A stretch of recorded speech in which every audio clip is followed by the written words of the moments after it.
Welcome back, everybody, to another episode of Author Spotlight. If you're listening on Thrive After Sports, thank you for tuning on there. It's your boy, Dashaun, and I'm here live today with the man himself, Mr. Darryll Stinson. What's going on, Darryll? Man, living my best life, and hopefully we add some tremendous value to our listeners today, man, because we talking about life after sports, mental health, stuff that's going to help people overcome those challenges so they can step into their most powerful self. So if you're sitting at home, make sure you take notes. And if you're driving, make sure you plan to take notes later. We don't want you to crash. Matter of fact, since we got Darryll on the podcast, if you're driving, you might just want to pull over. You know what I'm saying? You don't even. You might just want to pull over and be present. You know, and turn this off and wait till you get home or something. Matter of fact, if you go back, if you're listening on Thrive After Sports and you go back and listen to episode, I want to say it's like 65. I was on Second Chance Live with Darryll Stinson. You still doing those lives, right? You got Absolutely. Okay. Do you even know how many of those you're at by now? I know I crossed the 50 barrier a couple of weeks ago. So I'm probably over 60 about now. So yeah, it's been really phenomenal, man. And it just keeps getting better and better because I'm getting better. Right. And so now I know I'm asking more thought-provoking questions. And so, yeah, man, I'm loving it. That's right, man. And just in case, for some reason, people don't know about Darryll Stinson, they haven't seen the TED Talk, they don't know about the book right here, Who Am I After Sports? Just in case they don't know, I'm gonna give this man a brief intro out of respect, very brief, and then we're gonna dive in because I know Darryll's gonna bring a lot of value. So just so everybody knows, Darryll Stinson is a former D1 athlete, a dynamic motivational speaker, and founder of Second Chance Athletes. He's been featured on Fox, ABC, NCAA, TEDx. As we mentioned, he has a great TED Talk. Go check that out. And some top podcasts across the United States. After going from suicidal to successful, Darryll uses his experience to help athletes and entrepreneurs shed their past stories and create massive impact that aligns with their highest purpose. Darryll is also the author of the Amazon best-selling book, Who Am I After Sports? Boom, you see it in the background there too, if you're watching on video. The subtitle of the book is An Athlete's Roadmap to Discover New Purpose and Live Fulfilled. Darryll, man, I was telling you before we started recording, the book is phenomenal, not just because it gives some great advice and guidance to athletes who are transitioning, but because you dive into your story. So before you start dropping gems in helping athletes in transition, man, let's just dive into a little bit about your story and what that transition. I know we could probably spend hours on this, but just a brief overview of your transition and what that was like when you were done playing ball, man. Yeah, so I never met a person who didn't think that they could have played at a higher level. That really was about it. Everybody's story gets better and better, right? They went from running a 4.7 to a 4.6. By the time they done telling 10 people, they done ran a 4.1, you know? And so, Right. you know, whatever, it's relative, man. But I ask about your boy. But, you know, I always tell people this, man, going into my senior year in high school, I was ranked number 3 for Mr. Basketball preseason rankings.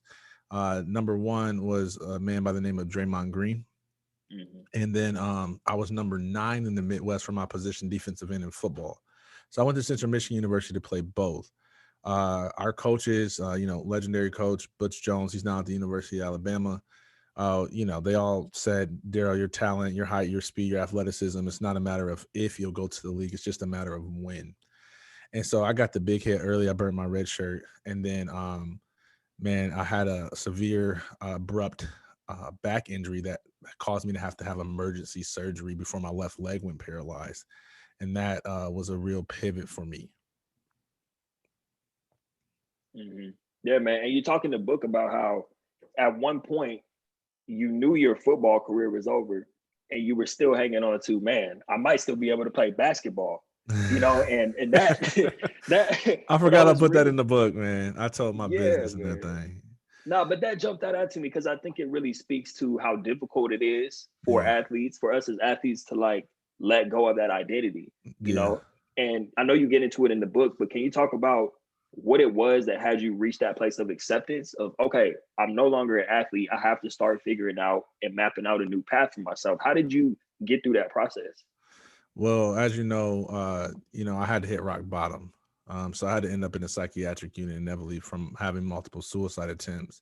And it wasn't until then, after I survived it and have a complete turnaround faith encounter in that psychiatric unit, that I said, well, now I have to learn how to accept the fact that the sports will not be my future in terms of being an athlete, and that there's something better out there for me.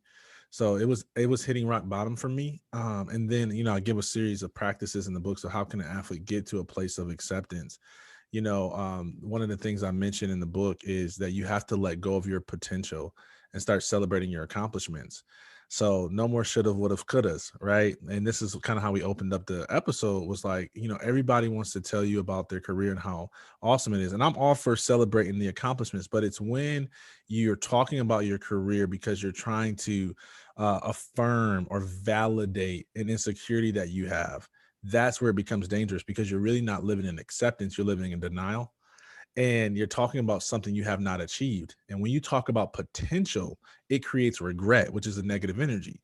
But when you talk about what you actually accomplished, what you actually achieved, and not the shoulda, coulda, wouldas, I was better than theoretically this person, it's a positive energy, and it helps you to get to a place of acceptance and really move your life forward.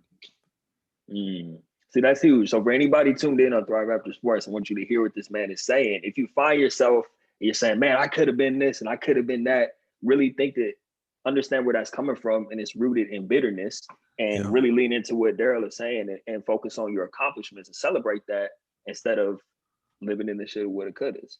I think that's huge, man. Yeah. You also talked in the book about how, and I had this similar experience, man. You have this, like, as you realize, okay, it's over, you have this fear of, man, am I going to be sitting in a cubicle for the rest of my life? Or like, that thought was terrifying to me, man. Oh my God. And I remember having a conversation with one of my teammates, and he was like, man, I have to go to the league. I can't just sit in the office for the rest of my life. And I had the same type of fears. So after you were able to come to that place of acceptance, like we just talked about, celebrate, what you accomplished, and realize it's time to move on. How did you navigate those waters in terms of, because it's not like the idea for second chance athletes was born overnight. I'm sure you had a long road to get there. Yeah. How did you start carving out a path for yourself once you had that place of acceptance? I I figured it out. I did what you're doing. I did what everyone else is doing. Just as athletes, we've got that tenacity to figure it out. I think what separates me, and I hope you picked this up from the book, that separates me from some others. And when I say that, I don't mean better than. I just mean what makes my process unique, and what we do at Second Chance Athletes is that I was not going to settle for something that replaced sports. I needed to find a calling, a purpose that fulfilled me more than my athletic career. So there was a lot of athletes when I about 3 to 4 years, arguably 5, after my suicide attempt and my turnaround moment, that I started to look at other athletes, and I was excited about my future, and I noticed that they were living as if their best days were behind them and not in front of them. You know how I knew? Because when I talked about work or life, it was like this even tone energy. It was kind of like, yeah, man, I got this thing going on, got this little side hustle, got this business, la, la, la. You hear the tone of voice. But then I was like, hey, man, tell me, about your career or whatever. Like, where'd you play at or something like that? And he'd be like, oh, man, I play here. Yeah, this game, that game. Yeah, I was this good, that good. A whole different energy level. And there's a term that's popular in our circles called glory days. Think about what that means. Right. That literally means that there is a time period in your life that was more glorious than what you're living in right now. And that's no way to live. And people, like, it's so abstract that people don't really understand it when I say it. So one of the ways I kind of make it concrete, that I wish I would have put in the book, is I say it's almost like this. It's like being married for 20 years and then getting divorced and remarried within a year, and then thinking you're not going to bring baggage into that new marriage. That's what we do to athletes. We throw them into a career, we throw them into a speaking brand, we throw them into the next thing, and they never really processed it. And the statistics of second marriages are worse than first. Right. And so it's the same thing. They're still going to struggle with internal issues, mental health issues. They're still going to struggle with insecurities. They're still going to struggle with drugs and whatever that particular person's thing is that they turn to when they deal with mental, social, emotional pressure, and they don't have sports as that outlet. So when you actually walk through this process and you figure out how to detach your identity from sports, how to develop the mindset to believe that there is something greater in your future and that your glory days is nowhere near behind you, it's actually way out in front of you. That, my friend, is how you live a more powerful life. That is how you thrive after sports. That's what I'm talking about, man. See, this is why we told listeners at the beginning to make sure you pull over if you're driving, just so there's no, you know what I'm saying? I know somebody right behind me go, hold on, let me focus back on the road. You were going off for a minute, man. So, my bad, man. I got excited, dude. No, I love it, man. That was all. I love all of that, and I love the analogy that you gave. I've never really heard it phrased like that. The marriage analogy or the second marriage analogy. Right. Because you and I, we probably talked about this before, where there's that period where, yeah, we do, a lot of athletes, we do try to mask it. For me, it was a lot of drinking and partying. I had an extended college after I came home. There was no healing period. It was like we talk about as well, the scramble, trying to scramble to look. Let me just find something. Let me get a job. Let me just find something to tell people, I'm adulting now, or I'm attaching my identity to this. Right. Sorry, you were going to say something. Go ahead, man. No, I'm shaking my head. Like, yeah, okay. Going, bro. I thought you were going to say something. No, go for and it. Then another thing that I thought was really huge, and you talk about this in the book, and you just alluded to it a minute ago, is that you can find something that's more than fulfilling or more than exciting than and that's key. I don't hear that talked about a lot, because a lot of people talk about, I can find something, or I'm on the search to find something that fills me up the same way as this sport. But when you really flip that perspective to, man, I can find something more fulfilling. Like, yeah, that's the key. And it's a strong argument. And in the book, I did cheat a little bit. I said just as or more, because I know that sometimes so you got to take people through steps, right? And sometimes we want people to skip to the end without taking the steps that it takes to get there. And when you're working on your mindset, sometimes that's too big of a leap, right? Mm-hmm. No different than when you're trying to lose weight and you're like, all right, I'm going to go hard every single day. That doesn't work, right? You got to start with something small, something incremental that you can do consistently. And so sometimes it's going from unbelief to like, maybe this can equal what my career was, is a step for some people. And the people that are there, now let's take it to the next step and actually believe that my future is better than my past. Right. I love that, man. Tidbits, meeting people where they're at, giving them little steps. And then once you're at okay, I like that, man. That's really smart. And I know you get into it in the book. Once again, everybody, please go check out this book. There's a lot of, I'll put it this way, and I'm not knocking anybody. There are a lot of people putting out information or writing books who are in the transition space, where they're talking about the transition, but they're not necessarily providing solutions. All right. Now, there's a big difference. Raising awareness is one thing. Providing solutions is another thing entirely. That's why I have so much respect for Darryll, everything he's doing with Second Chance Athletes and with the book. Can we get into some of those solutions? So how do you go through the process of helping a former athlete? And I know it's not just athletes, we're talking about military transition, but how do you go through the process of helping an athlete or someone get to that point where they're finding something that's just as or more fulfilling? Yeah. So we have a proven process, right? Which is our athletes transition roadmap, which I outlined in the book. So this is the process, and I'll give you the overview really quickly. So the first step is to accept, right? You cannot move forward if you're still looking behind. You have to accept that your career is finished. The second step is to believe, right? If you cannot believe, you will not achieve. And as cheesy as that sounds, it's true. You can have the skill set, but if you don't have the mindset, you'll self-sabotage. So it's all about, how do I truly believe that there's a future that's brighter than my past, right? So you got to accept, believe. The third step is to discover. This is, how do I discover what that next step is, that phase? And what I feel like is unique about my process is your highest purpose, right? So this is not just finding a next career. This is finding a purpose, right? A career is what you do. A purpose is why you do it.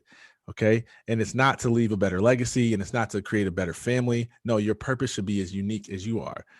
So you got accept, you got believe, you got discover. And then the fourth step is to pursue. You've got to actually go achieve it. Now, here's where we get into transferable skills, right? The things that help you be successful as an athlete. How do you apply that to your life after sports?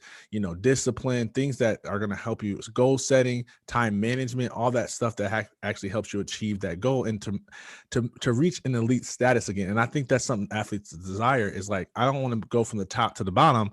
I want to go back to the top, because I was already in the top 1-2% in an industry. And so how do you do that? You pursue it. So you got accept, believe, discover, pursue. And then the fifth step is persist. And then here's huge. And this is probably one of my, the hardest thing about publishing a book, and you probably experienced this too, or maybe not, is that is sending it and saying it's finished. Man, Because you're like, oh man, like there's so much more. And by the time I told my editor, like, okay, this is the final draft, I learned something new the next day that I want to weave into the book, but I couldn't keep doing that. Right. And so this fifth phase about persistence for me is really about mental health. And I share some of the examples that I use. And because remember, you don't have sports as that outlet. Right. And you got to learn how to manage emotions other than knocking somebody out or outdoing somebody, outperforming somebody.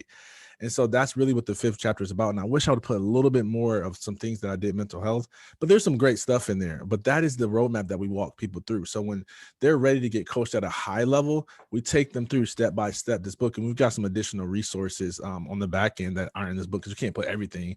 I didn't want to make it super thick because they would have been like, nah, I'm straight, bro. So I wanted to make it story, but practical. And that's what the book is. So, that's the roadmap. One thing that's new, and it came when the book was already published, but I connected with a guy who has a team of 300 Norwegian scientists. They're smartest ever.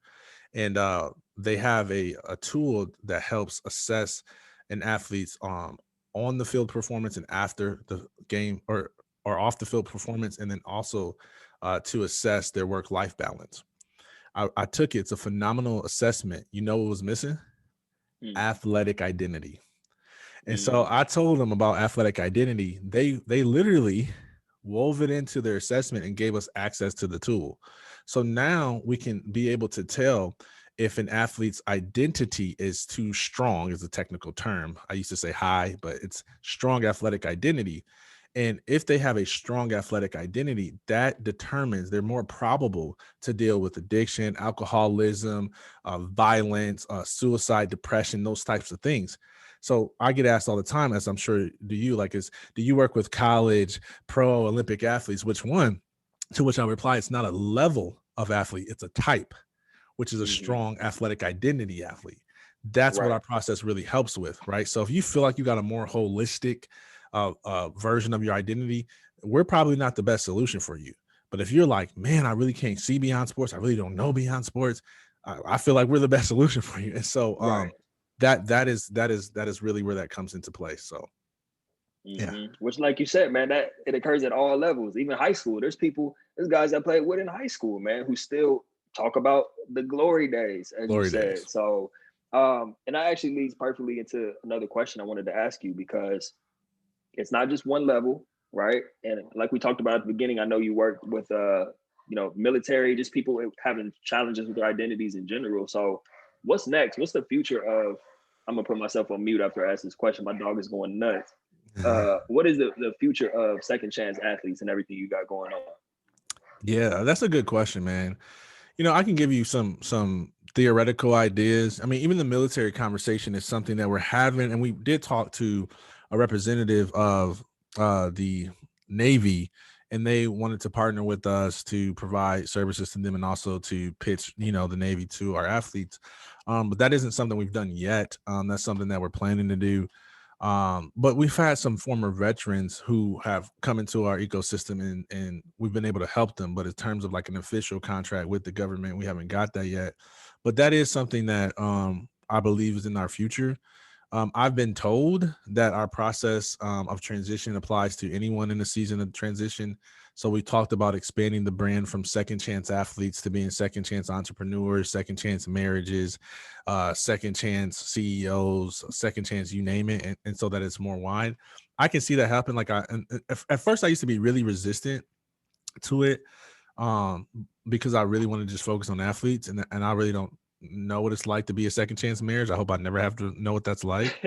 Right. But then I looked at Hal Elrod's, Miracle Morning book, And he had Miracle Morning for entrepreneurs, Miracle Morning for leaders, Miracle Morning for this. And I'm just like, oh, okay, I see. He just basically took the same process and like added in some specific stuff to that particular profession. So yeah, we could do that. And so, yeah, I think that's what's in the future, man. We got a lot of stuff on our vision. To me, that when we surveyed our athletes, and at the time this was when our list was only like 2,500 athletes in our database. Now we're over 10. But when we surveyed our athletes, we found that their number one need in their life after sports was camaraderie, right? Which I thought it was like, money or something, but it was like we are missing like that brotherhood, that sisterhood, that rah-rah, that like I'm around a bunch of high achievers, right? And I talk about that a little bit in the book. Like, I think I did. Did I tell a story about when I used to have everybody in my office trying to do push-ups? Yeah, or you told me that on the live last time. Did I? You were getting Okay, everybody okay. hyped up, right? When you were working with the NCAA, right? Or you were No. on So I campus? was working at Central Michigan University as a marketing Oh, that's professional. right. That's right. Yeah. Okay. And so like we'd be in team meetings. I'm like, hold on, before we start this team meeting, everybody do some push-ups, right? And then they'd be like, what should we do to get students engaged? I'm like, oh man, get the band, get the smoke, get all this stuff. And I realized that I was trying to recreate the environment of my athletic career, right? Mm-hmm. And so where am I going with this right now? There's a point to this. I lost my train of thought. I was feeling good too. I done lost my whole train of thought, bro. So it's all good, man. yeah, so we got to pick up. Sorry for the cliffhanger, y'all. No, you're good, but that leads me because there's so many different directions we could go, man. I got a page of notes based off of what you were saying. Let's go. The whole idea about you being that hyped up in that environment and you were talking about camaraderie, right? Okay. Let me finish that thought. So, thank you. Go ahead. Because it's important. Because that is what our athletes need. So we talked about the vision of where we're headed, and I know that we're going to have mentorship as part of our organization infrastructure. And if I could wave a magic wand, I would have it be everyone has one dedicated person in that group, so that you really feel like you get the attention you deserve. And obviously that would be volunteer driven, a little bit of compensation maybe for the leader or the mentor, but I feel like everyone needs a mentor, an athlete mentoring an athlete. So I know that's in our future. We're going to do retreats. That'll probably happen this year. And again, we switched our profit from an LLC to a nonprofit model, which is good because that means there'll be no cost for the most part to the athletes, because trust is really hard for an athlete to have, especially at the pro and Olympic level, because, other than the people who go bankrupt, they really have a hard time trusting people because so many people always want something from an athlete. Mm-hmm. So we're eliminating that barrier by just saying, hey, there's really no cost for you other than your time, because we want to serve you. We don't want to take from you. We want to give to you. And so we'll do that. We'll have our Second Chance Scholarship Fund, which we gave away the first week of our book proceeds to a youth inner city program that supported athletes or underserved communities. So we'll continue to do that. We'll continue to give away scholarships. The whole vision of the name Second Chance Athletes actually came from the fact that I worked for the university after I transitioned out of sports. And I had the opportunity to retake undergraduate courses because the university paid for my school, because I had the right degree, but I didn't have the experience because I just got by and cheated my way through. And so I was able to go back and retake it. So I had a second chance to succeed at life without the demands of sports. And so that's really where the vision for Second Chance Athletes came from, with a name. And so I want to do that, pay it forward, give people scholarships to go back to school and finish it out. Man, that's a beautiful thing, man. Definitely. I love the fact that you touch on that community aspect too, or the camaraderie. By the way, how we doing on time? I know we're at the top of the hour. You got about like 5 more minutes or so, 5, 10 more Let's minutes. go, man. Let's do 5 or 10. Okay, let's do it.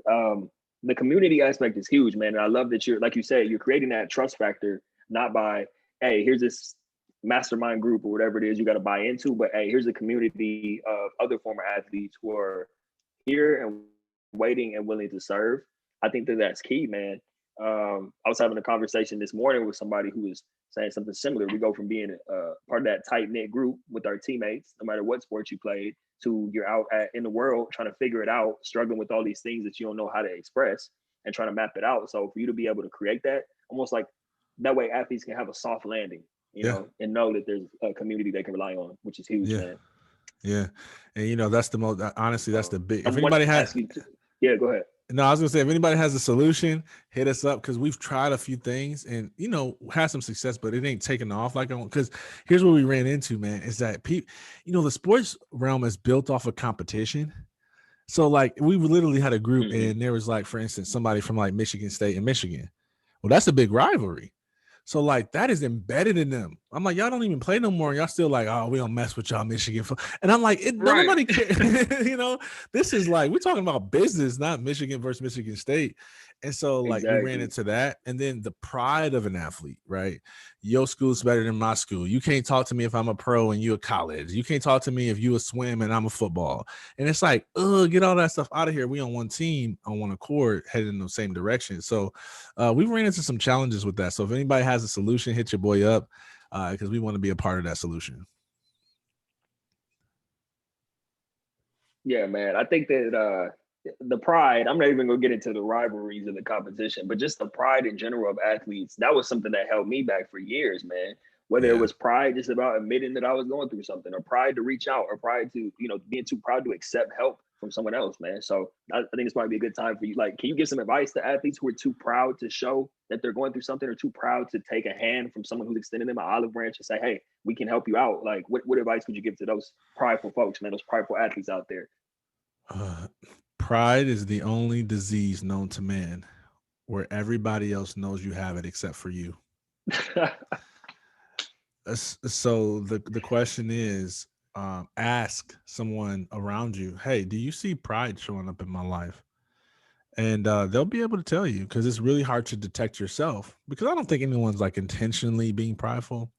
And here's what else I learned, and this is from me, my years being a pastor, is pride mask insecurity. Okay. It's a cover up for insecurity.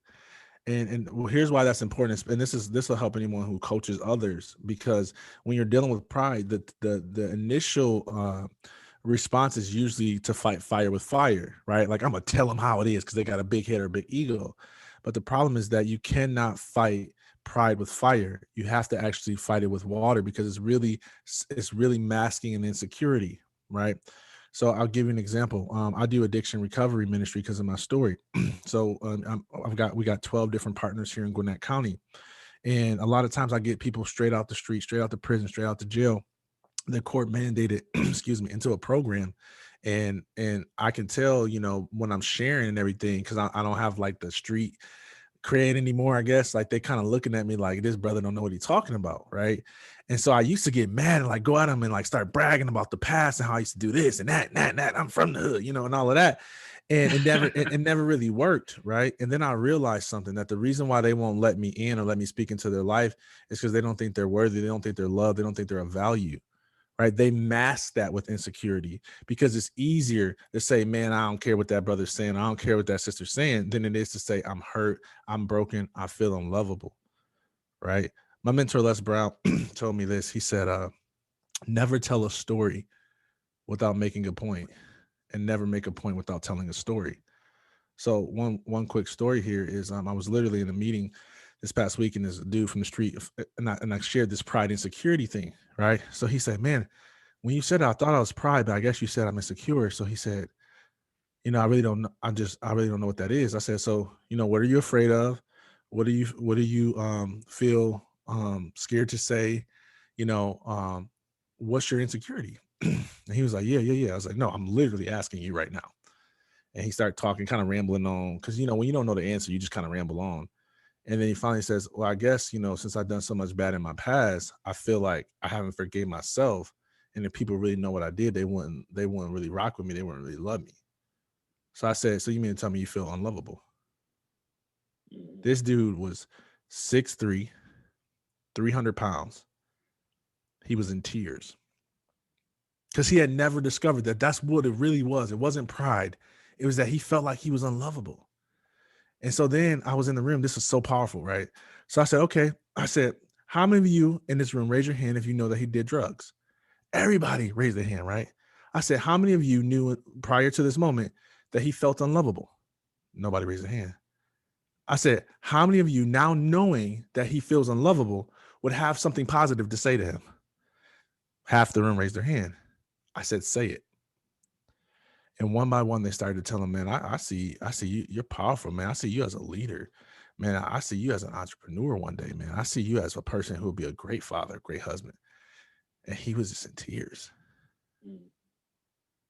So your question about what's my advice?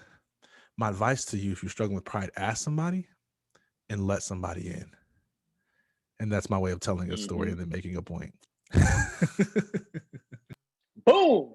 And we're gonna wrap with that, man. That's perfect for athletes to hear that story too, man. Athletes, run that story back and hear yourself in that, man. Because a lot of the time that pride is coming from just wanting to be loved, like Darryll said. And that was a great example of that, man.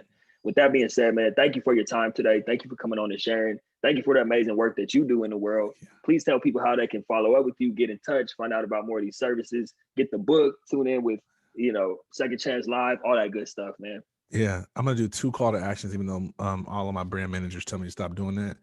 Number one, if there's anything I can do to be of service to you, and I really mean this, email me if you're serious. Darryll, DARRYLL at secondchanceathletes.com. Okay. The second thing I would say is if you're an athlete and you have a story, I love to bring you on live we got a team of writers that we're developing right now where we want to tell, like, honestly, to be honest, my big goal, I don't know if it's 2 years from now, 3 years from now, 5 years, I want to tell an athlete story a day, like one story a day. I want to get to that point, right? And so if you have a story, a transition, a story of overcoming challenges, a story of dealing with mental health, a story of dealing with a disability, whatever that is, we want to share your story. And so just reach out to our team, connect at Second Chance Athletes, and then that'll begin that process.